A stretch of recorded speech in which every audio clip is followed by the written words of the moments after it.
What is up, everybody? Welcome back to another episode of the MLB Swing for the Fences show here on the Run Pure Sports YouTube channel. Friday night fireworks edition, 13-game slate. Big Friday night slate as usual. We got Steve Boynton and we got Third Schlong filling in for stats today. Schlong, I hope you don't mind me asking, did I see you take a shot while the credits were rolling there? What were you doing over there? Yeah, I had food poisoning yesterday, so it was like a vitamin C packet. That's disappointing. I was hoping I'm feeling much better today, thankfully, but I'm trying to stay hydrated and stay healthy.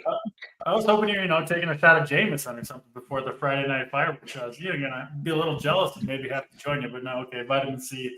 Not quite as exciting as I was hoping for, but good to have you on the show. Steve Boynton, how you doing on this Friday night? Yeah, I thought he was joining our fireworks show with a bang here. I've got my high noons in the cup, as usual. Food poisoning is the worst, so I don't wish that on anyone. Haven't had it in a while, but it's always so brutal when it happens. Yeah, it was like the second time of my life having it, and I felt like JVC. I was on the toilet like the entire day yesterday. What do you see? A lot of winners and a lot of toilet time. I don't know. Yes. I don't know if I'd make the trade. Maybe. We got 13 games to talk about though, so we're not going to bullshit for too much longer. The show usually runs overtime with so many games to get to. So let's jump right into it. First game of the night, Tampa Bay and the Baltimore Orioles, total sitting right at 8. Baltimore right around minus 140 favorites in this one. We will see Albert Suarez on the hill for Baltimore. I think he's pretty interesting. We'll talk about him. He started the year in the rotation. Orioles got a little bit healthier with John Means back, who they announced will have Tommy John. He's out for the year. And then Albert Suarez back into the rotation, was pitching out of the bullpen for a few weeks, went straight from 11 pitches on May 22nd up to 80 on May 25th, 6 days ago, obviously. So I think he should be a full go. His numbers on the year actually look really good to me, 7,600. I think a pretty good matchup here against Tampa Bay, who I don't mind targeting with opposing pitchers. And then he'll go opposite Aaron Savale, who started off well and really has kind of hit the skids over the last month or so. Hasn't been great. Obviously, we know this Orioles offense can be dangerous. Pretty average weather in Baltimore, 75 degrees. Nothing to talk about really in that respect, which is frankly the case for most of these games. Kind of just 70 degrees pretty much everywhere you go around the country today in terms of the baseball game. So Suarez, Savale, Orioles, and Rays. First game of the 13-game slate. We'll start with you, Boynton. Your Orioles on the slate here, kicking us off. What do you got for us in this game? Yeah, I haven't played the Orioles much lately. I was actually at that Suarez game. We all took his strikeout prop under coming off the 11 pitches. And when he was in there in the 5th inning, we're like, what the fuck is going on? Why is this guy still in the game? He looks good out there. He throws hard. He has good stuff. The projections, I don't think, have fully caught up to his probably like ceiling talent. And the Rays have been really, really bad. Lowest ISO in baseball over the last month against right-handed pitching. I think he's in play with such a huge slate. It's always so hard, especially on this one today, to kind of narrow down your pitcher pool. I don't think that there are standout must plays on this slate. So I personally have a larger pool than usual. He was like my last guy in.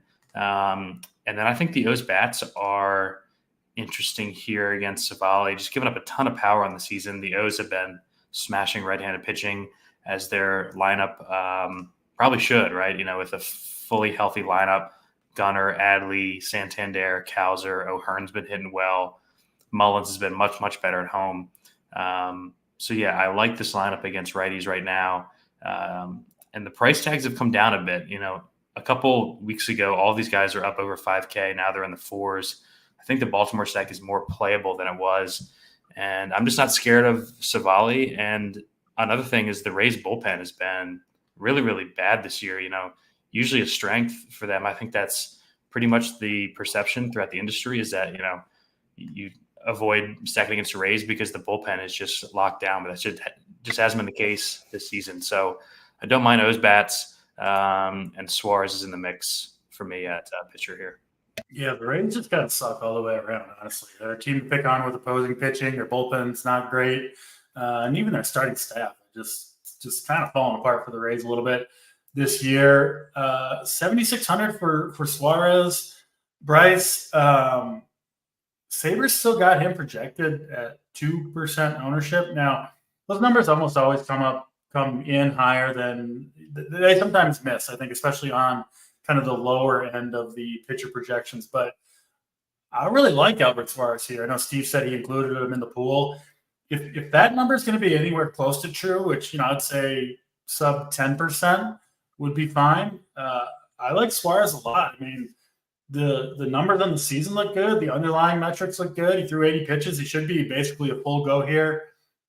I think it should be a bigger favorite, frankly, at home. I don't know. I'm missing something with Albert Suarez. Bryce, you have interest in him, and what are you doing with bats in this game as well? So, my take on pitching on this slate is that it's all going to be somewhat I don't think you're going to get a mega chalk pitcher. I think Biden projects this kind of the highest owned. So in terms of what you want to do, with Suarez, he doesn't have an outs prop. His strikeout prop is 4.5, juiced under. I don't love him, but I think he's playable on this slate. Probably going to play around 5% of him in my 150. Not expecting a huge number out of him, but I struggle to find pitchers that I really like on this slate, so I'm not really excluding tons of these guys. I don't think Savali will be a buy for me. I prefer Suarez here. If you think he throws more pitches like you guys do, I think the strikeout prop over might be a decent bet. Ray's lineup looks fairly weak to me right now in general. I think it's a decent spot for him, if he has the leash. And, it kind of seems like he's going to throw 5 innings to me, no matter how many pitches that is. But that's just kind of my take on it. So I'm thinking, I haven't built yet, but probably around 5% on him. Raise bats, not my favorite spot. We have a ton of hitting spots today. And, I plan on being a little more condensed with batters and a little more spread out with pitcher is kind of the way I feel like I'm going to be approaching this slate. Orioles bats, I do think have some merit. As Steve said, they've come down in price a bit. They're still an expensive stack, especially if you want to stack the premium bats. You have Urias in there for cheap at the bottom, which kind of helps fill out a stack at only 2.3K. So, I think they're in play. I'm not going to go crazy on them, but I think they're a high upside play today. And I don't really think they're going to be owned whatsoever. I think people are going to be playing expensive stacks. It's mainly going to be the Dodgers with some Braves. So I like the Orioles as a leverage play today. Yeah, all three of us like those Orioles lefties quite a bit against Savale. And then, I'm obviously the high man here on Albert Suarez. I don't know. I mean, when he's been in the rotation, they've kind of let him go. I guess the season high on the year is 89 pitches back in April. But I mean, threw 80 last time. I don't think there's any reason you'd be below that. I think about 90 pitches probably for Suarez. I'm hoping for it at least.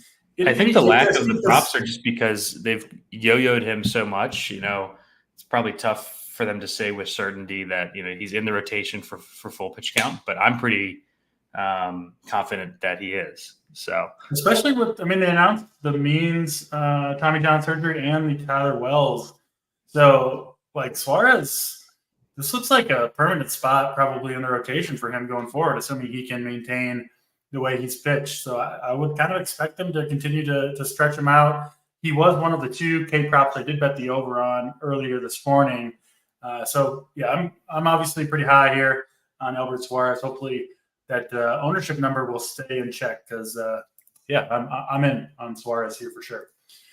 Next game on the slate, Pittsburgh and the Toronto Blue Jays. Jose Barrios pitching for the Blue Jays, who are pretty big favorites, sitting around -180. Bailey Falter pitching for the Pirates, who I think he's one of the pitchers pitching most over his head so far this season is Bailey Falter. I'm not a believer in his whatsoever. Kind of tired of stacking this Blue Jays team, to be honest. I've been on them quite a bit over the last week or so. Hasn't really come through for the most part, but I am back on board with the Blue Jays here. And then Barrios, he's got to be in play. I mean, it's a home matchup, which you want for Barrios. He's been much, much better at home this year. I think that was the case last year. It's usually the case for Jose Barrios. Just seems to have, pitch better at home. Pirates, obviously, a pretty light-hitting team in general. Barrios never the most exciting pitcher to roster. And, Sean, you mentioned kind of, diversifying at pitcher makes a lot of sense to me. I mean, this is a very, very deep pitching pool. I think I included like 8 pitchers in my article today, which is about as many as I've ever done. And there are a couple more that, I could have perhaps included, but Barrios certainly on that list. Falter certainly is not. Give me the Blue Jays side of this one. Start with you, Boyden. Pittsburgh, Toronto. What do you got for us? Yeah, Toronto. They just don't seem to ever work out, do they? Good spot for them here, though, against Falter. They've been hitting well of late overall. All the stats say that they're good play here. They have struggled more against left-handed pitching, though, than right-handed pitching. I think they're a decent spot. I think the best play in this game is Barrios. He's always been better at home. Gets a good matchup against Pittsburgh, who's just been so bad in the split.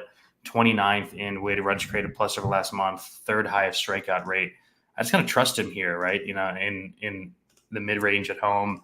I think he's a pretty safe play. He's had a good season, obviously overperforming his metrics a bit, but, I just kind of see a 6-7 pretty clean outing, or 6-7 inning pretty clean outing here at home for Barrios. He had a 1.69 ERA at home this year. A good chance for a win. So, yeah, Barrios is my favorite play in this game. Wouldn't mind Toronto bats. They're starting to creep up a bit in price with how well like Jansen and Schneider have been of late, though. Yeah, with Barrios, I would be surprised if he was, one of the top 2 scoring pitchers on the slate. But I think he's got a pretty good chance to be top 5 or top 6. And I don't expect him to be far off the leaders, right? I think, Bryce, I don't think we're going to see some monster performance, maybe from anybody. There's 26 pitchers, obviously, so maybe, 1 or 2 of them spike a random huge game. But I think in general, we should see a lot of pitchers between like 15 and 22 fantasy points. And I think Barrios is probably going to be one of them. But where do you stand on this game? Blue Jays and Pirates, Bryce?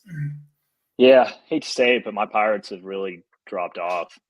They've been especially bad against right-handed pitching. Don't really like them here. Definitely prefer the Barrios side.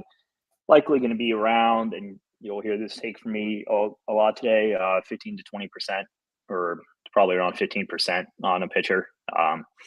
There's just a lot of guys in the pool. Like, no one's K-prop really stands out besides, like, I think Dylan Cease has the best one. So, there's just a lot of, like, above average, like, real life pitchers and no real, like, great strikeout pitchers. So, I mean, I could easily see no one hitting the ceiling game here, a pitcher. Pirates are a good matchup. He's at home. I think he's definitely worthy of a pool spot today. Like, where I'd struggle with playing him is, like, say I have 3 lineups, like, I'd probably put him in one of the 3. Like, I think he'd crack like my top 6 options, like, of guys I'd want to play there. But, like, I don't think I'd play him in like if I was playing single entry team. But yeah, probably planning to be around 15% on him in 150. Pirates hitters, as always, I'm not going to be like excluding them, kind of taking the same approach as Tampa Bay. Don't really like them here. Would be like one-offs and minis for me only. Not going to be playing any 5-man Pirates today. Blue Jays offense has come alive recently. It's a really good spot against Bailey Falter.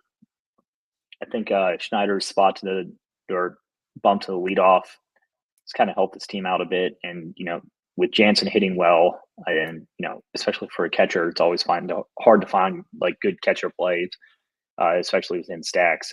He's one of the better ones today. So I'll definitely have some Blue Jays 5-mans, probably around probably around 10% Blue Jays. I'm fairly high on them today. They're one of my favorite offenses. Definitely not like my top offense or anything, but I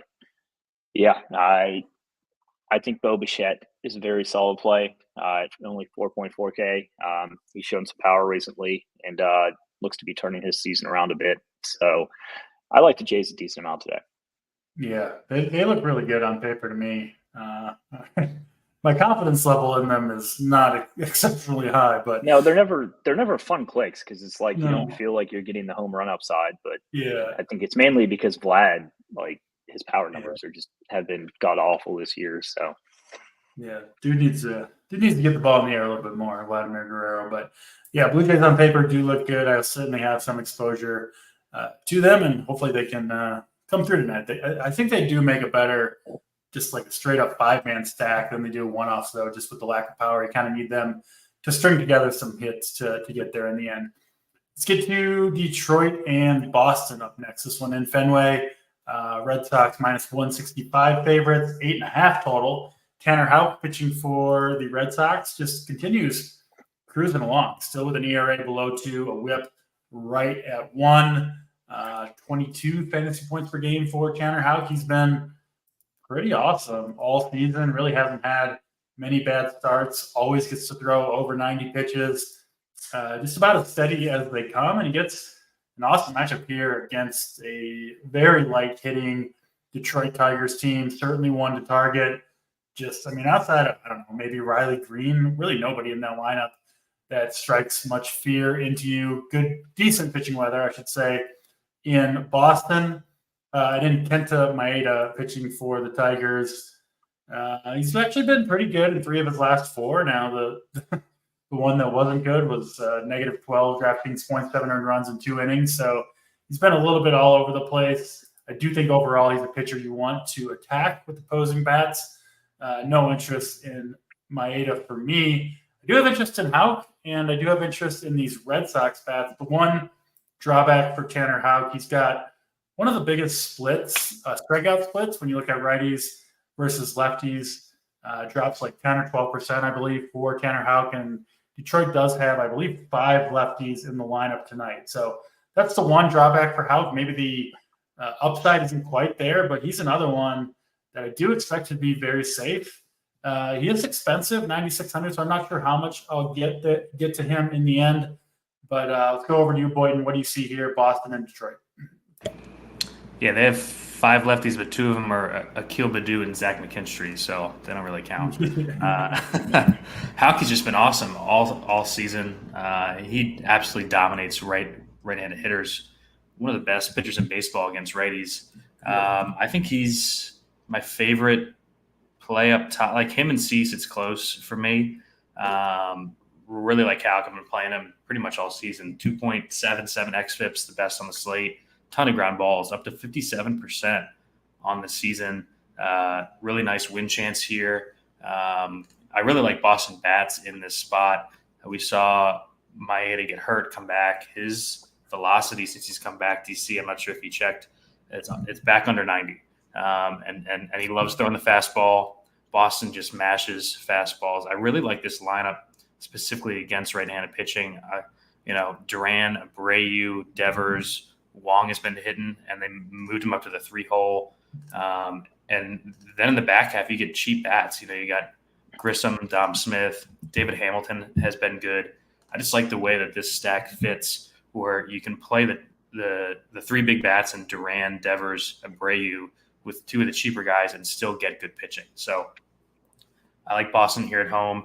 They've been hitting right-hand pitching for power of late. And you see, 3rd in ISO over the last 2 weeks with this fully healthy lineup.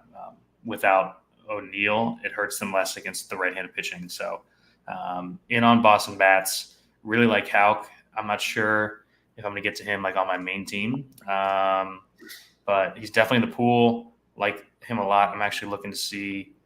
Yes, Sabre has him under 15% on the site. I'll definitely be over the field on that. Him and Cease, I just think, are far and away the best pitchers on the slate. I think people will play Bybee. I think people will play Woo. And I just really like Houck and Cease like by a ton more than those two guys. Yeah, makes sense there. Let's go over to third and schlong, Detroit and Boston. What do you see here, Bryce? Pretty much echoing what Boynton just said here. Very high on Boston bats. I think my 8 is pretty much a dust can at this point. And, I'm not really seeing the ownership on Boston bats to where I think it should be. They'll be one of my highest owned stacks of the day. I don't want anything to do with Maeda. Pitching-wise, I like Houck simply because you're getting an ownership discount off of the other guys in the top tier, and I think it's pretty close between all of them. So, probably 20 to 25% on Houck, and I should be over the field, probably not as much as Steve, but he's a really solid pitcher, and the 5 lefties is I was hoping they'd only throw out like 3 lefties, but it's not a very strong lineup. They lost Kerry Carpenter, who's not in there, so I think that definitely helps him a bit. There just seemed to be a lot of easy outs in this lineup to me. Right. If you can avoid like a Riley Green bomb is like what I'd be worried about. So, I think he's has a good combination of upside and safety. So I'm in on Houck today. Yeah, like Steve said, too many lefties or more lefties than you'd like, but we don't really expect them to do any damage outside of Riley Green and maybe Perez. But, easy ground out to second or first base or pop-ups, that'll do fine for Tanner Houck against the Detroit team. So all 3 of us like Tanner Houck quite a bit, and he does seem very safe with some upside as well. Next game on the slate, Washington Nationals, Cleveland Guardians. Tanner Bybee pitching for the Cleveland Guardians. Sabres currently got him projected as the highest owned pitcher on the slate, still below 30%. So Sabre, certainly with us, where we do expect ownership to be spread out, at least when it comes to pitching. Makes sense with the big slate, but also just a lot of pitchers that you can reasonably play today. I think we all have kind of the same opinion on that. I don't agree really that Bybee should be the highest owned pitcher on the slate, though. So I'll probably go a different direction for the most part. He's been solid this year. I mean, I get why people are going to play him, but this Nationals team has shown some signs of life. They've got Lane Thomas back, who's swinging a really good bat. Winker, Garcia in the middle. Eddie Rosario's been hot. They need to get Joey Gallo out of there, and then things would look a little bit better. And then, we should mention, Steven mentions it here, Bill Miller umpiring this game.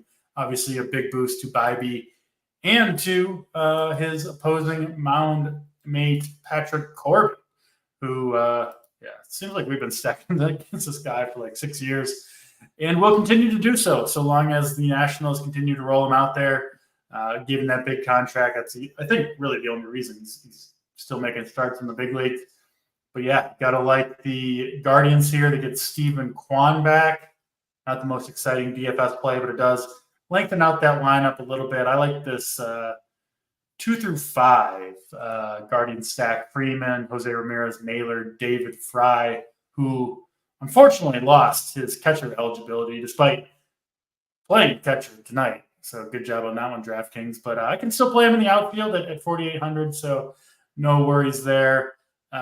Steve, let's throw it over to you. I think a big question tonight, what to do with Tanner Bybee. It seems like you're going a different direction. And then how much interest in the Guardians do you have? And any interest in a Nationals, maybe a mini stack against what we think could be the most popular pitcher on the slate? It's nice leverage there. Talk to Steve, Guardians and Nationals. Yeah, the Nats getting Lane Thomas back is just so huge for that lineup, and he's been stealing bags right out of the gate. He just helps them create runs. Sorry to interrupt, but he has almost as many stolen bases per game as Ellie De La Cruz does. He's at like 13 or 14, and he missed a whole month of play. Yeah, and he's got two in each of the last 2 games. He's clearly back healthy. His price is still low. I used him last night. I just don't agree that Bybee is in the same tier as Houck and Cease. He's just priced too close for me, and I think that people are overvaluing the matchup with the Nats. Yeah, I don't think that Nats lineup is as bad as the ownership would indicate, yeah, having Gallo in there helps Bybee for sure. Just, in the strikeout upside. I don't mind a Nats mini. I've been playing like Thomas Ruiz is super cheap, and Jacob Young steals bags too. I kind of like him in the outfield as well. Quan coming back on the Cleveland side, like you said, is huge. It also, takes out one of the random outfielders that we're going to get pinch hit at some point in the game for Cleveland that, we've been kind of trying to guess on for the last couple of weeks since he's been out. Always struggle playing a team right out of Coors, but man, like I put in the playbook, they kind of brought Coors with them with facing Patrick Corbin tonight. Gotta like the Guardians. The price tags are a bit boosted up because they were just in Coors, but gotta love the spot for Cleveland. I probably won't play them on my main team, but they'll definitely be in the pool here for sure. Yeah, makes sense. Bryce, over to you for Guardians and Nationals. I mean, Guardians are obviously a great stack against Corbin. They're priced up a bit coming out of Coors, but they certainly have upside on the slate, and it's not like you're trying to pay for like an 11K arm today or anything like that. So, you can fit some of these expensive stacks, and you just kind of got to find a couple of cheap batters to make it work. I don't really love the low end, like very low end of the pitching department, but yeah, I almost always stack against Corbin. I like the Guardians about as much as the Red Sox, and it looks like they're coming in at lower ownership, so I should likely be over them at about 10%. I never play Patrick Corbin. Even on like a 3-game slate, I try and avoid playing him as much as possible, so I'm not going to have any of him here. Bybee is a different discussion. I think I'm a little bit higher on him than you guys are. I don't think that he should necessarily be the highest owned pitcher, but I don't really see one guy that I do think should be the highest owned. So, I'll probably be about the same as I am on Houck, 20, 25%. Nationals have been running a ton, but, if you're not putting them on base, they're not going to hurt you. So, I think that Bybee has a good leash here. It's a nice home matchup for him. I can't say anything spectacular about his skill set other than that, it seems kind of similar to the rest of the upper range out of seats for me as to where like he has a good skill set with a good matchup at home. He's going to be in my pool about 20 to 25%. And I think he's one of the safer options on the board.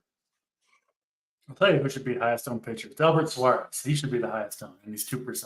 So there you go.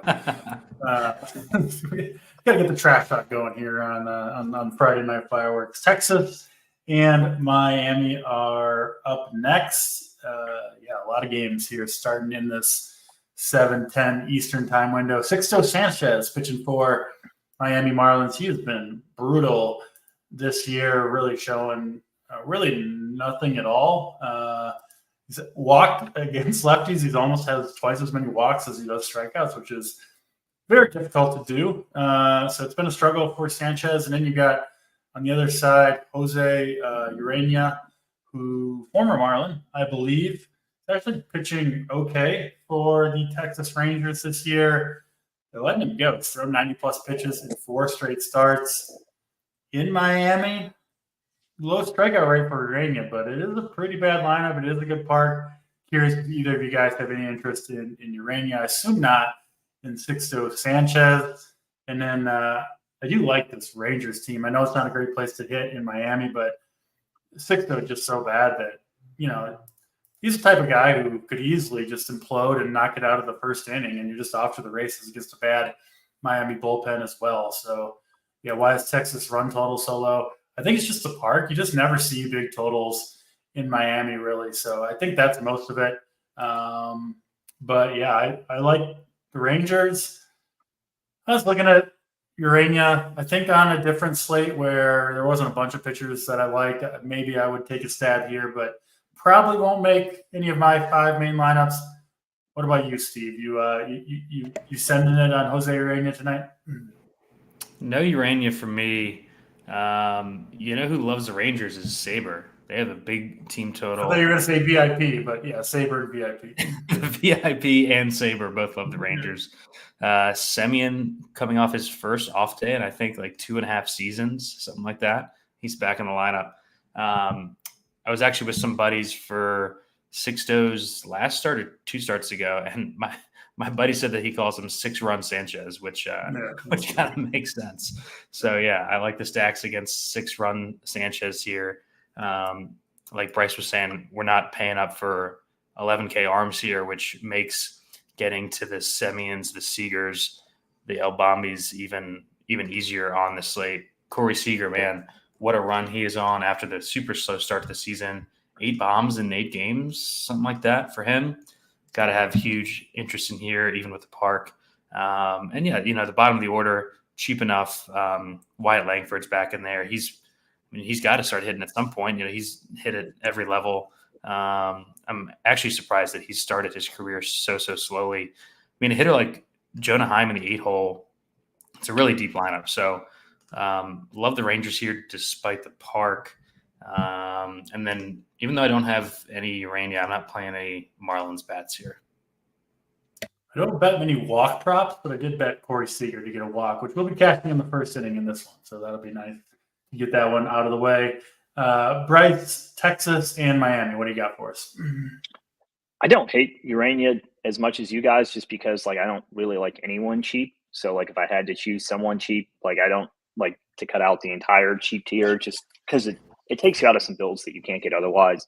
Yeah, so I think Urania would probably be my favorite super cheap arm. Now I'm not going to have tons of him or anything, but he will be in my pool today, probably 5 to 10%. He just has a decent leash. He gets the Marlins. It's good enough for me in a good pitcher's park. Yeah, no, I'm with you. I think Urania is a fine play. Obviously, you're doing it to get the big bats, but it's totally reasonable approach on the slate. Yeah, I mean, and we talked about a lot of these guys not having tons of upside. So even if he gets you 5 strikeouts, gives up a run, gets the win, should be, even on a big enough slate as this, should be enough to do it at that price tag. So I don't mind Urania today. Don't really play many Marlins bats. They'd be one-offs only for me. I think Jazz would be kind of the one to look at if you're really trying to play a Marlin here. Texas is in one of the better, pitching matchup spots today. I think it's right behind Dakota Hudson, I would say, for Sixto being the worst pitcher on the slate. Him and Dakota are kind of 1A, 1B for me. Mm-hmm. It's just a really crappy park to hit in. But, I mean, these guys have enough power to hit it out of Marlins Park. I mean, with Seager and Adalis, I don't think the distance is quite as much of a factor. If these guys can hit home runs anywhere, and there should be guys on base for when they're up. So I kind of struggled to find a lot of road teams that I like hitting wise today. Almost all the good team totals are at home, and I kind of like giving the road teams a little bump just for the 9th inning. Especially in games that they're expected to win. So yeah, I like the Rangers probably around 10% for me here. They're kind of in the same tier as the last couple offenses for me. So yeah, kind of trying to stay spread out of pitcher and condense the hitters, but Rangers definitely make my pool today. Yeah, make a lot of sense against Sixto Sanchez, who would surprise me if he delivered anything close to a good game here. So give me some of those Rangers bats for sure. I think they make a lot of sense as a full 5-man stack. Arizona and the New York Mets are up next. We've got Luis Severino on the hill pitching for the Mets. He's been pretty solid this year. He'll go opposite Jordan Montgomery, who has been pretty disappointing, frankly. Remember, he signed late out of free agency, and man, both him and Blake Snell haven't really been able to turn the corner this year. So yeah, I think the matchup for Montgomery looks pretty good on paper against this Mets team, but he's hard to trust right now, even at 7,800. I do have some interest in Severino at 8K. He's got a really long leash. They essentially let him throw 90-plus pitches every time out, sometimes up over 100 pitches. So yeah, you're going to get 5-6 innings out of Severino. Kind of an average matchup, frankly, against this D-backs team, but Yeah, 8K price tag. Kind of got him in that Barrios category where I think he's pretty safe. You're not expecting a huge outing, but I think he's got a pretty good shot at 15, maybe 20 fantasy points if he can get a win here. So some interest in Severino, not going crazy with it, but I certainly think he is deserving of being in the pool. I'm going to pass on Montgomery. I can see the case for him, but just hard to trust him for me. And then not a ton of bats here. I mean, you could play Alonso. JD Martinez swinging a better bat recently, but not super excited about the hitters in this game. What about you, Boyd? What do you got for us with the Diamondbacks and the Mets? Yes, Sevy's just kind of turned himself into a sinker ground ball guy, kind of out of nowhere after getting shelled for a lot of last season. I think him and Barrios are close. I think I prefer Barrios slightly, but I'm going to have both in the pool. The Snakes have just been a totally dead offense lately. Lowest team weighted runs created plus in baseball over the last 10 days. I think, like you said, we can get a nice 6-inning clean outing from Sevy here. Definitely prefer him to Montgomery. 62% ground ball rate just kind of helps him escape any jams that he gets in. And he has been much better at home this season. 2.0 ERA at home, over 5 on the road. Pitching at Citi Field definitely helping him out. So I've got 7 in the pool and actually no bats from this game on a 13-game where I just kind of pretended that the bats didn't exist in this one. Pretty much my approach. Bryce, obviously, with the 150, I'm sure you'll leave some of these bats in your pool. Where do you stand on the pitchers, and who are your favorite bats in this game? Well, sadly, even with 150 teams, you can't play every bat. Unless you just want to be crazy spread out. I think Arizona is one of my least favorite stacks. I just don't think they have tons of upside right now. Not a great hitting environment, ground ball pitcher. Just kind of a pass for me today. You're recently married, Bryce. So that means you can play 300 line. You can cover every all I don't think Catherine has ever played DFS. That's okay. I don't really think she's ever sports bet, but toss 450 in there with Mateo. We'll be sleep through the slate and play a train like everyone else who couldn't load their lineups on DK last night. So there you go. It can't be that bad. I prefer the Mets side of this game. I will have some Mets. Don't love them against Montgomery, but I'm not really a Montgomery believer. They get Pete Alonso back in the day, which obviously we're in the lineup today, which obviously gives them some more pop. So he would definitely be my favorite, one-off.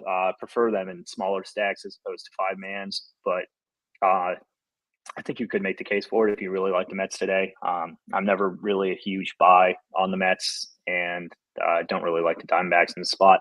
Sevy will likely come in around 15% for me. I agree on the Barrios take as to where I would like Barrios more than Sevy here. But as we've said all show, it's pretty condensed pitcher in terms of score wise.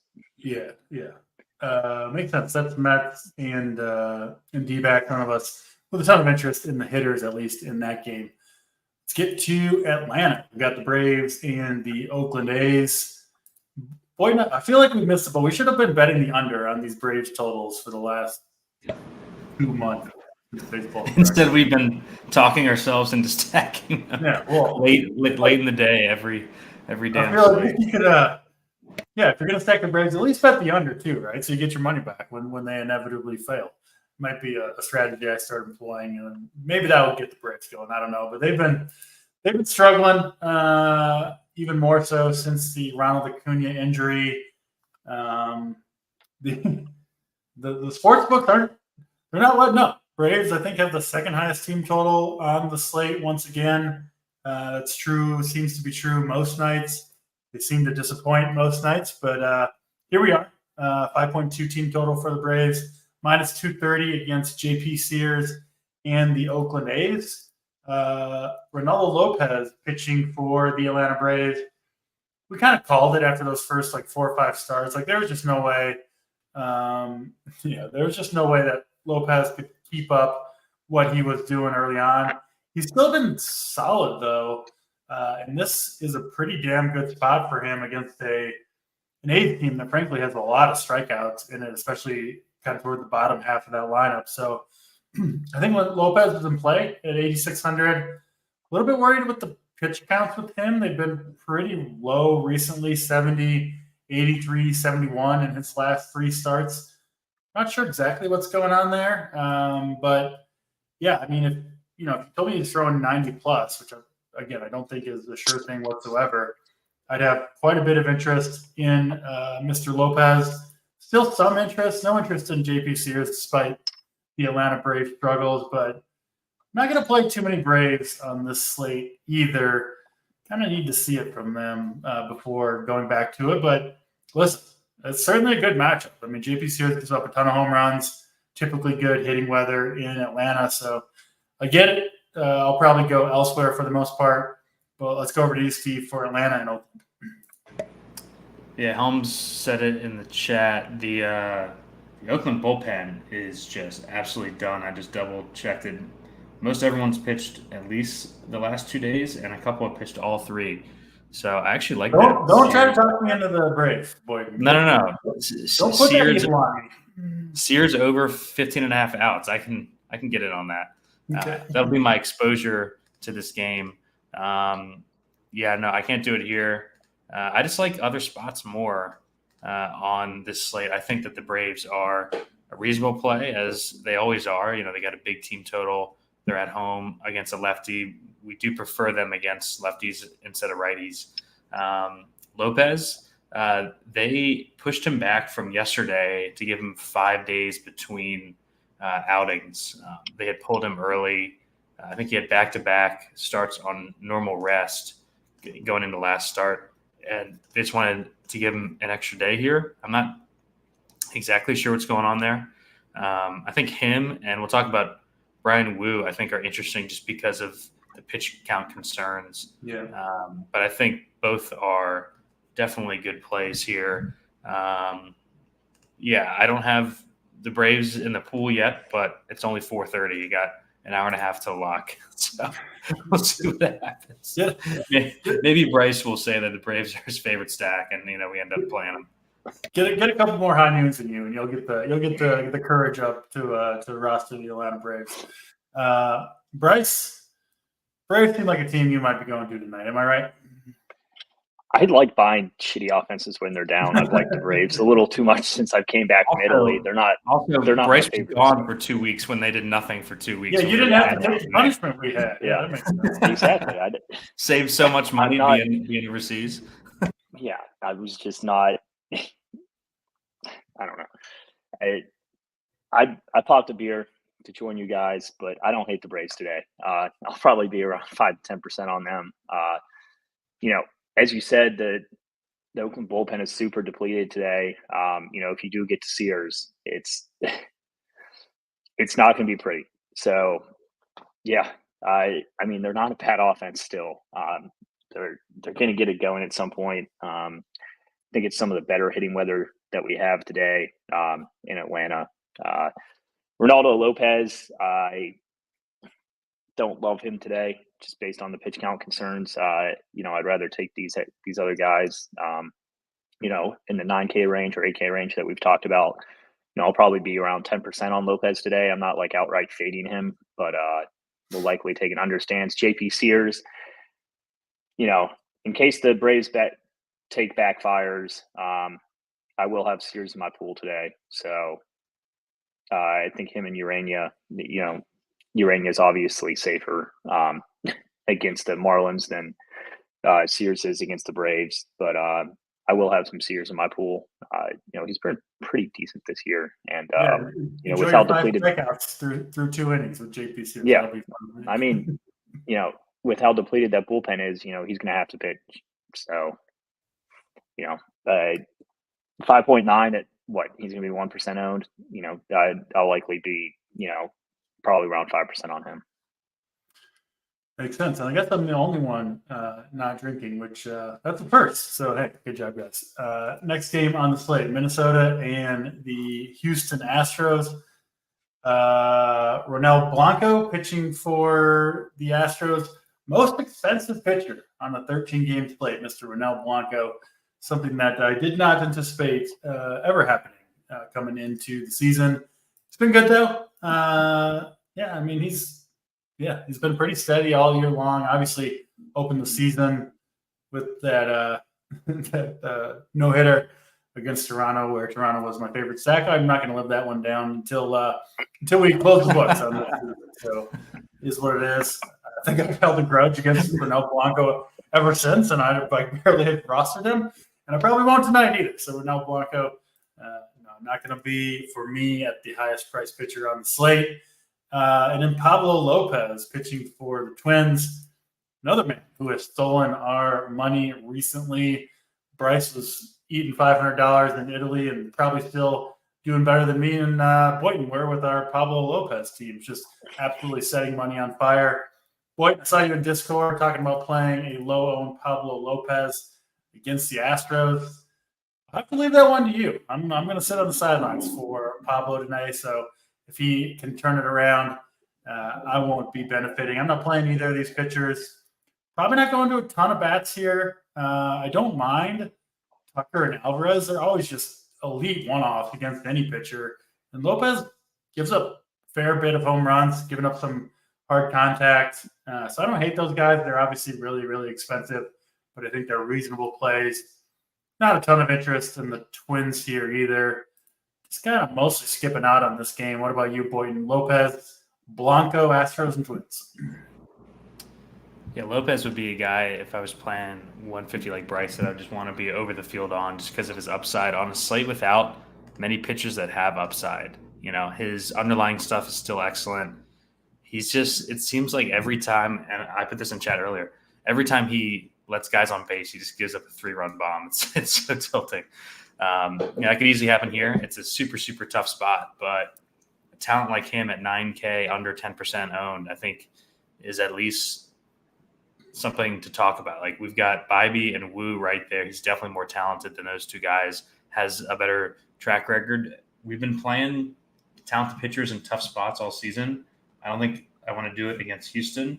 I think it's more of a 150 type play, but I mean, the underlying stuff is the same as it was 2 starts ago when he was almost 60% out. So at least interesting to think about. We'll see how many high noons get down before lock. But yeah, I'm not in on Blanco here. I completely X'd him out. I'm just playing more Cease and Houck up top. Get it on that Pablo Lopez Atlanta Braves lineup, Steve. Though make all your money back for you in one fell swoop. Bryce, over to you. Lopez, Blanco, Astros, and Twins. What do you got? Well, I don't have the PTSD you guys do, so I'll probably be about 10% Lopez. He would probably make my pool on some of like my smaller field teams, like my 3-entry max stuff. He likely makes the pool on tail. Stop. Sorry about that. I like the pitchers more than the hitters in this game. Hitters are more like one-offs and 3-mans stacks. I'm never going to take like Jordan or Kyle Tucker out of my pool. And some of these Minnesota bats do have some upside too.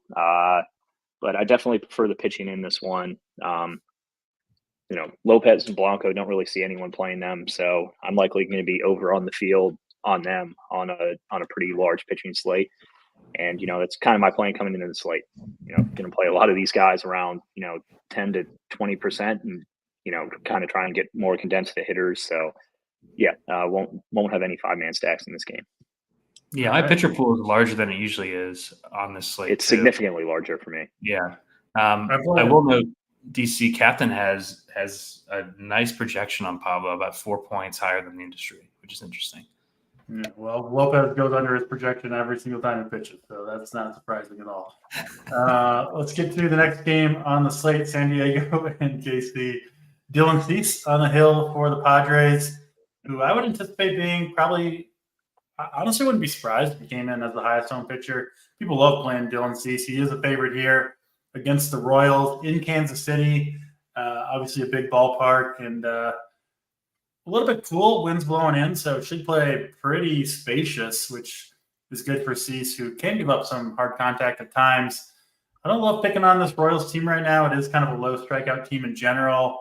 Just a team just kind of playing some pretty solid baseball. But Cease always in play with the strikeout upside, 9,800. He is the second highest priced pitcher on this slate. Michael Wacha going for the Royals, kind of just an average arm. He's been good, 4 starts in a row. But yeah, this Padres team just doesn't strike out very much. It's kind of hard, at least for me, to play pitchers against them, especially with the addition of Luis Arias, who has like a 3% K rate. And this is the most frustrating batter to have against your pitcher to start off a slate. So Wacha is a pass. I'll probably play Cease on one of my 5 main lineups would be my guess. Just kind of be at or maybe slightly below the field. I'm fine with that. With Dylan Cease, I don't think I'm going to do a ton of bats here, really. Not in this park. It's going to be tough to hit for power, and I don't think either of these pitchers are particularly blow-up prone. So another game on a 13-game slate is going to happen that I'll be pretty low on for the most part, outside of maybe mixing in a little bit of Dylan Cease. Boyden, back to you. San Diego, KC, what do you got? This game started with some weather concerns. Can you check that out, DC, while we're talking about this? Yeah, Cease, if there's no weather, I think pretty clearly highest upside on the slate, him and Houck. Highest strikeout prop by over a strikeout, I think.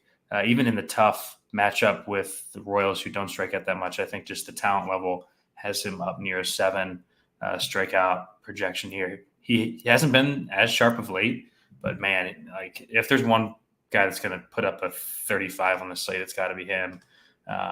And that's also why I'm lower on Bybee, lower on Woo, is I just want as much Cease and Houck in the 9K range as I can get in my 20 lineups here. So Cease is my main target here. I think the Padres are at least interesting. I know Saber likes them more than the market does in this spot. Yeah, I know Walker's been good, but I don't know. I'm trying to decide if I want to keep Padres in the pool. Do you have any strong opinions on the Padres, Bryce? Yeah, I think they're probably a cut for me. They're right on the edge of my 150. In my 150, I'll probably, keep them in there. Like in 3 max, I'm not going to be playing any Padres stacks. In 20 max, probably be like 1 or 2, like not a big buy for me whatsoever. I mean, Hawk is an average matchup in a below average hitting park against a team or on a team that I don't really love playing in general. Like I'm not a huge Pirates or a Padres stan. They have some good individual bats. I'd much rather play like Tatis, like one-offs or like very small, like 2 to 3 man stacks here than the full 5-man. Not really going to have any Royals. I do believe in Cease here, and I think he has a solid outing. Probably going to be, I'm not quite as bullish on him as you guys are. I think the Royals are a sneaky tough matchup, but I can see Mateo is a huge Dylan Cease fan today, so might have to up it to. I was going to go between 20 and 25, probably 25 to 30% Cease is how I'm approaching it. He'll be up there with one of my highest owned pitchers.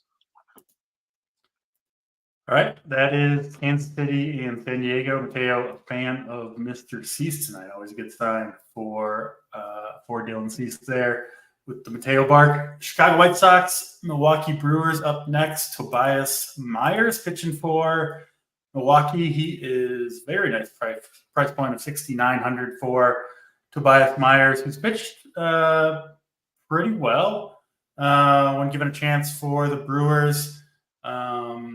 64 pitches 5 days ago. I think he'll be up close to 80 in this one. He was a full-time starter last year. I think he's kind of interesting here, Boyden. Interested to hear your thoughts on Myers. Pretty decent strikeout arm, and of course, I mean, this White Sox lineup just absolutely brutal. Myers pitching at home. Really, if I knew he was going to throw 85 plus, I would be in here on Myers. Eric Fetty pitching for the White Sox, been one of their very few bright spots, along with Garrett Crochet today. But yeah, 8,100. I don't really pick on the Brewers team. I don't think we have their lineup quite yet. but assuming it's their normal version, I don't think I would necessarily go there. So yeah, I'm out on Fetty here. I'm more interested in Myers. Did he make the cut for you, Steve? White Sox and Brewers up next. Yeah, I'm just concerned about the pitch count. I just don't know what their plan is really with him, pitch count wise. I think they're going to stretch him out. I think he is like a starter. I think so too. It just gets some projection to get there on a big slate, and I'm already playing 9 or 10 pitchers. So he was actually the last guy I cut from my pool. My main focus here is on the Milwaukee bats. I've been playing Milwaukee against basically every non-elite right-handed pitcher over the last month. They're been a top 10 team in the split pretty consistently. Their lineup's just awesome against righties. It's very stackable too. So I'm gonna go right back to it here.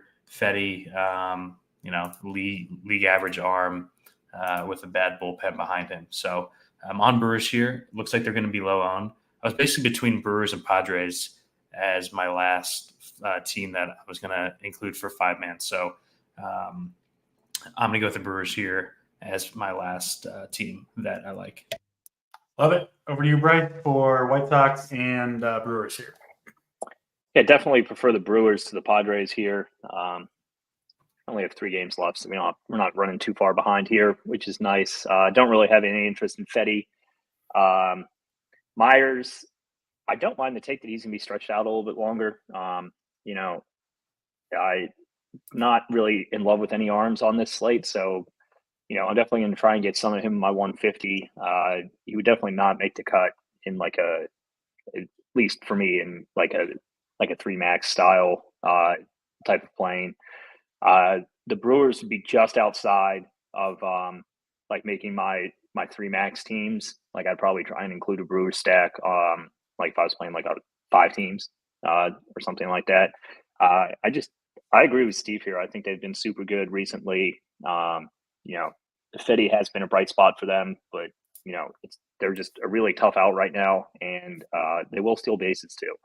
So that's always a plus for the Brewers stacks. Like them in 5-mans. Like them as a mini stack. I love my guy Bryce hitting leadoff. Assuming he's hitting leadoff, even though he spells his name wrong. But Bryce with an I, yeah. Yep. But I want to get over on the Brewers here, and Myers, I doubt it's going to be owned whatsoever. So I'll likely be a little over on him. If you do want a super cheap stack, I've been saying this for a couple days, like the Nicky Lopez, Gavin Sheets, and then like Jolks Pham type of guys, like make for really cheap, 3-man if you need it, that is going to hit near the top of the order and be like completely unowned. Yeah. So I don't ever love it, but you've actually seen that stack, or at least I've seen that stack played, like the 3-man stack played a lot in high stakes. So I think a lot lately, like the 2-3-man White Sox. Yeah. Yeah, I've seen it played a lot more recently, but yeah, the White Sox are not as bad of a lineup as like they have been, and it's still a pretty solid hitting environment compared to the other ones on this slate. So if you want to get super deep, I don't hate the White Sox here either. Yeah, they are cheap and unknown, and will get you like a combined 8 fantasy points. So if that's your thing, go ahead with Mr. Nicky Lopez. Colorado and the LA Dodgers are up next. Dodgers have by far the highest total on the slate. I think only 2 teams with a total over 5, which is pretty crazy, given that we're at the end of May here, kind of the environment that we have with baseball. But anyway, Dodgers.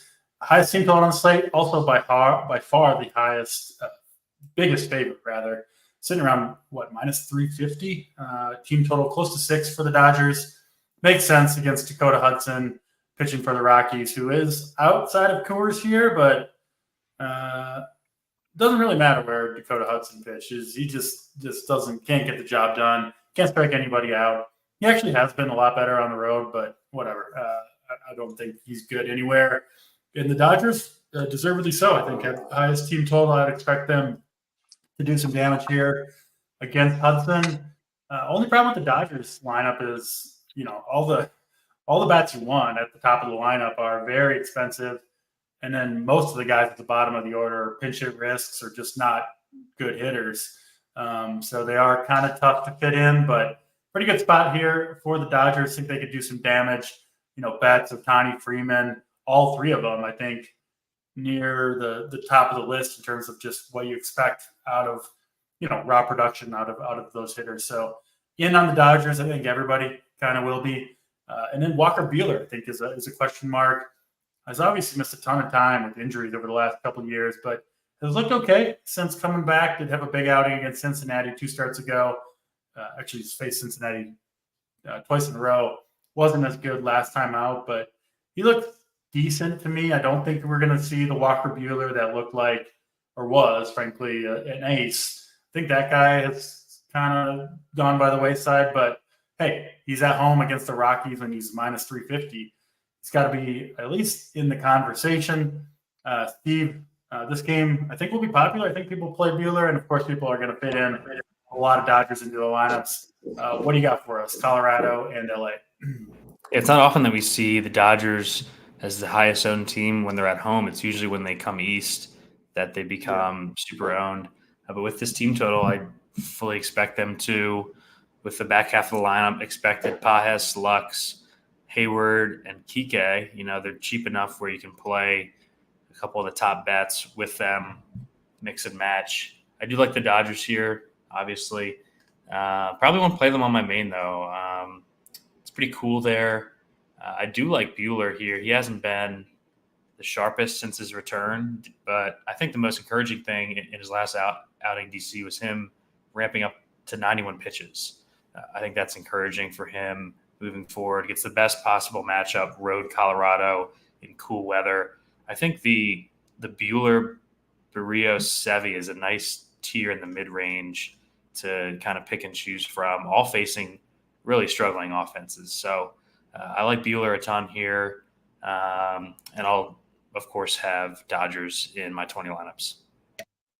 Bryce, Rockies and Dodgers, what do you get? I think Buehler is going to be my biggest buy pitcher today compared to the field. I've seen around 15% on him, and I'm likely going to be, I'm trying to get to 30. If you look at his props, he's a pretty big favorite to go over 17.5 pitching outs. So, if you give me 6 innings of Walker Buehler at home against the Rockies at 8.7K, sign me up all day for that. Pretty big Walker Buehler fan here.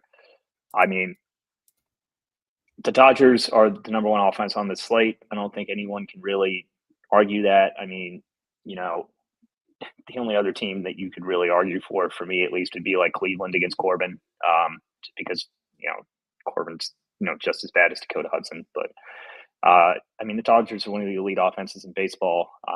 You do have some pitch hit risk towards the bottom of the lineup, but like playing like an Enrique Hernandez over like a Gavin Lux kind of eliminates that a bit. So, you have some cheap bats that you can fit in with the power bats. I'm struggling with the same question as you, Steve. I'm playing like one high stakes team today. It's like, am I going to eat the chalk and play the Dodgers or not? I'll probably have, even on this big of a slate, like 15 to 20% Dodgers in my 150. But it's kind of like, do you want to go to like some of these secondary offenses we've talked about, or play a 5-man Dodgers like everyone else? So I'm leaning towards not in my single entry, and then just kind of playing it like I normally would in the 150. But I will likely have Walker Buehler on my single entry team today. He's my favorite pitcher of the day. Oh, wow. All right. Spoiler alert for the end of the show. Are you concerned at all with Otani's like hamstring issue? He hasn't been hitting as well lately. Didn't he go yard yesterday? Yeah, but before that, he hadn't done anything in like a week and a half, and said that he's battling a little hamstring thing. So I don't know. When you're paying $7K for a guy, you kind of want him fully healthy. Yeah, that's fair. I mean, he's not missing any time. The Dodgers have no reason to not be extremely cautious with them. So yeah, I think he's fine. Lineup, not going to worry too much about it. Homered yesterday, obviously, too. Seattle and the LA Angels up next. Brian Wu pitching for Seattle. It's been pretty damn good. He did have a little bit of a hiccup last time out against Washington. I think 2 or 3 of those earned runs he gave up. I think he left a couple guys on base, and then the reliever let him in. But only 1 strikeout in that game. A little bit concerning against the Nationals. Also concerning is his pitch counts. Hasn't thrown 80 pitches yet. Steve, you saw a quote from Mariners manager Scott Service, who basically said Wu going to be capped at 80 to 85, which is right in line with how many pitches he's throwing. He's averaging 75-ish pitches per start. So he's going to get some ownership. Obviously, not everybody's going to be aware of that. It was enough for me to remove him from my very deep pitching pool today at 9,200, despite obviously a very strong matchup against the Angels, who are strikeout happy, who do have a bad offense. It is a great place to pitch at home. Wu's got everything going for him except for that pitch count, but that's a concern for me. I still think he's an okay play, but I'll probably go elsewhere, especially at that price point. And then Soriano pitching for the Angels. He's got to be in play here against this Mariners team. One of the best matchups that you can have, one of the best strikeout parks, one of the best parks in general. And this Mariners team just loves to go down swinging. So Soriano, 7,300. He's, I wouldn't put him in the Luis Gil category quite yet, but he's kind of the closest thing to me, a fireballer who seems to be getting better as the season progresses, seems to be learning how to pitch a little bit more, and has been good. 5 starts in a row now. He's pitched pretty solidly, including in a lot tougher matchups than this one against the Guardians and the Rangers. He's cheap, 7,300 is Soriano, and I don't think the ownership is going to get too out of control. Seeing him around maybe 20% seems like a good play to me. Steve, your thoughts on Soriano, Wu, and I assume you're not going to many bats here. I know I'm not. Yeah, no bats here. I've been riding this Soriano train. I think I've cored him in 4 of his last 5 starts. He's just super talented. If you watch him, the ball just flies out of his hands. He, his walk rate I think is more of, like you said. So what's crazy is I almost put that heel comparison in the playbook today, just because when he walks guys, it's just because his stuff is kind of so nasty, he doesn't really know where it's going all the time. Yeah. The big thing with Soriano is 62% ground ball rate. That, for a guy who throws that hard, is pretty rare. So I'm buying on the talent. I'm going to continue to buy on the talent. I've been waiting for this start for him. Just kind of testing the waters, playing him the last couple starts, but now he gets Seattle in Seattle. Best strikeout matchup in baseball by far. He's just underpriced. I think he's clearly the best play under 8K. I'm actually surprised that he hasn't gotten steamed more. I expect him to be over 20%. I think he should be over 20%. I think he's clearly the best cheap play today. And then Wu, if Service is saying that he's not going to let him surpass 85 pitches, I believe him. This is a young, talented arm. They have plenty of depth in their rotation. They plan on moving him to the bullpen later in the season to curb his innings. And he's over 9K. Like you're playing Wu over Houck. You're playing Wu over Cease.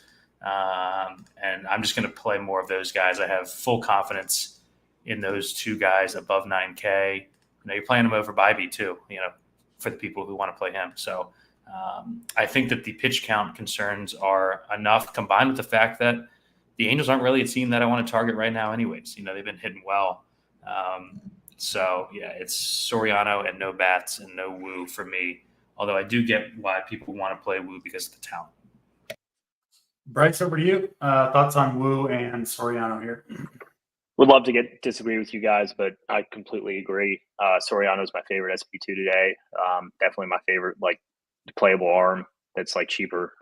Cheapest I go is Urania, but I think you get a lot more going up 1K to Soriano here. Don't want any bats in this putrid total.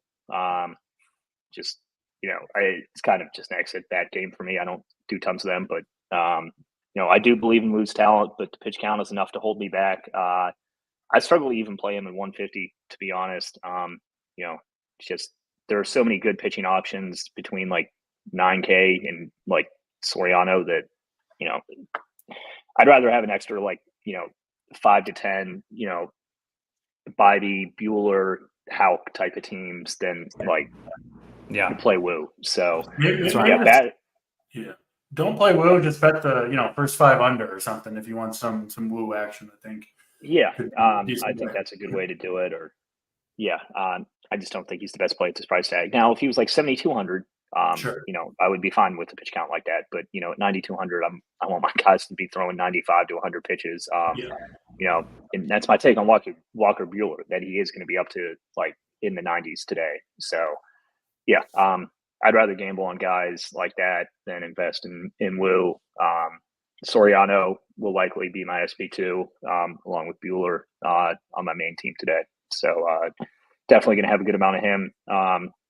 Probably, depending on how much I need to up him to, fit in some of these more expensive stacks, I could get as high as 30% on him. And I think he probably comes in around 15 to 20. Saber has about 18 on him right now, which seems fair to me. All right, last game of the night, Giants and Yankees. Another low total in this one in San Francisco. No surprise. Marcus Stroman pitching for the Yankees, down at 8,400. He's been Marcus Stroman-y this year. Not going to get a ton of strikeouts most times out, but also going to usually give you pretty good run prevention. I think he's kind of in that Barrios, Walker Bueller, forget who else, Severino tier. A fine play.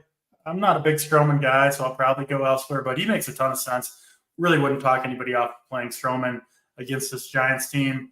And then Jordan Hicks, who's obviously been really good for the Giants. Strikeouts have dried up a little bit. He did get 8 against the Mets, but before that, hadn't really been racking them up. Not going to play Hicks against the Yankees, but I'm also not playing any Yankees against Hicks in San Francisco. So completely out on the bats in this one. Obviously been riding the Yankees bats. I know, Boyd, you've been on them. I'm guessing you're not going to them on this slate, though. This game just kind of overall another one that's a pass for me. Boyd, what do you got for us, Giants and Yankees here?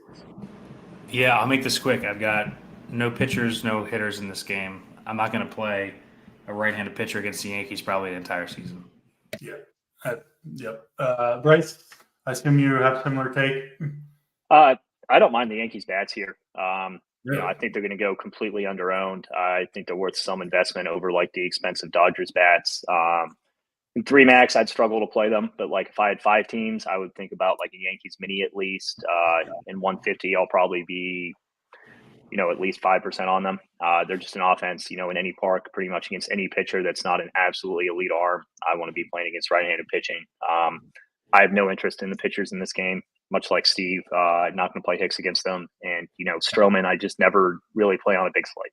I'm fine playing Stroman on a small slate when he can get there, but, going up against 25 other arms, he just simply doesn't have the upside, unless he goes like complete game shutout with like 5 Ks. It's like how he would get there to where he would need him in like the 150. Yeah. So I just want more of like the Buellers, the Barrios. 100%.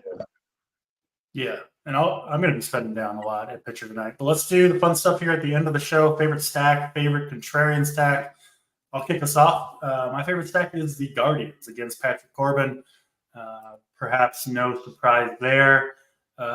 Favorite contrarian stack. I think, Steve, you kind of talked me into this one, so hopefully I'm not stealing yours, but I like the Orioles against Savale. I did steal yours. That's all right. And that worn-out Tampa pen, which I did kind of overlook, is a big boon in their favor as well. Steve, over to you. You can take the same one or go a different direction. Favorite stack, favorite contrarian stack. My favorite stack is Boston tonight against Maeda, throwing under 90. I just love the way this lineup profiles against right-handed pitching, and it gets me the 2 arms that I want. And then my contrarian stack, I'll go to the Brewers. I've played the Brewers pretty consistently against right-handed pitching. Someone in the chat earlier, I think it was Sean, noted how awful Fetty has been on the road. Hopefully that continues tonight, and the Brew Crew put up a big score here. Gert and Schlong, favorite stack, favorite contrarian stack. Favorite stack tonight is Texas. Even in a crappy park, on the road against Sixto is good enough to do it for me. I really like the individual upside of the bats, and I think they make for a really good 5-man as well. Low owned stack. I don't think anyone plays the Yankees tonight. Give me Judge and Soto at low ownership, and I'll let the cards fall where they may. Yeah. Almost got the same, right? Yeah, well, throwing this thing with Mateo. We just got the Dodgers lineup, by the way. It's Rojas over Kike Hernandez is the only difference. I kind of like Hayward there. It's a cheap Dodger if you need one. Not many lefties in the pen. But anyway, let's get to most important pitcher. Easy one for me, Mr. Albert Suarez. 7,600 on DraftKings, 6,800 on FanDuel. Gonna deliver for us tonight, Mr. Suarez. Steve, your most important pitcher on this list. I'll go back to Jose Soriano. Was on him early, can't hop off now when people are starting to realize that he's a talented arm. So I'm going to continue to plug him in. Hopefully he does come in around the 18-20 that I'm seeing, because I'm going to be over the field on that for sure. Bryce, who's your most important pitcher tonight? Walker Buehler. Close seconds, Jose Soriano. Couldn't steal Boynton's thunder there. I'm in on Soriano as well. Home run call. We'll go to you first on this one, Steve. Who's going yard tonight? You're giving me first pick. I'll take the guy who's hit 8 in a row. I'll go Corey Seager. I was between Boston and Texas for my favorite stack anyways, so I'll go Corey Seager. Seems like a pretty good pick there. Bryce, who's going yard? Well, Boynton kind of stole mine with my Texas stack. I'm not going to go double dong with the Dolls, even though I should. I'll steal his with Devers for his Boston stack. Devers looks good, and I can't play him a catcher anymore, unfortunately, but David Fry, I'll play him in the outfield. He'll still hit a home run off of Patrick Corbin for me. Points count the same, no matter what position they're at. Favorite overall hitter on this slate? We'll give you first choice again, Boynton. Yeah, I'll go back to Boston here. Wilyer Abreu has been awesome, hitting second, I believe, tonight in that order. Going to be playing a bunch of these Boston lefties tonight. Bryce, favorite overall hitter on the slate? Price considered, I'm going to go Leody Taveras. I think he goes completely under the radar, and I think he should be included in your Texas stacks. He's been good lately after the slow start, too. Love it. And I'm going back to the Guardians. Jose Ramirez won't come cheap, but the dude is on fire, and the matchup couldn't be better against Patrick Corbin, power, speed, all that good stuff. We got to get out of here, though. We got an hour before lock show running overtime, as it typically does on the Friday Night Fireworks Show. We appreciate all you guys watching. No baseball show on Saturday. We do have a big MMA card, and our guys will be on the show, I think, free, I believe, at noon Eastern time tomorrow, breaking down UFC. And yeah, hit the like button if you haven't done so. You can sign up over at Run Pure Sports, promo code DC15. Get you 15% off your first weekly or monthly payment. The show will be back on Sunday morning. I believe me and Bryce, or me and Mangone, we'll see. But the show will be here regardless Sunday morning. That'll do it for us. Good luck in all your lineups. Hopefully see some RPS logos up top for Steve Boynton for Third and Schlong. I'm Draft Cheat, and we're out of here.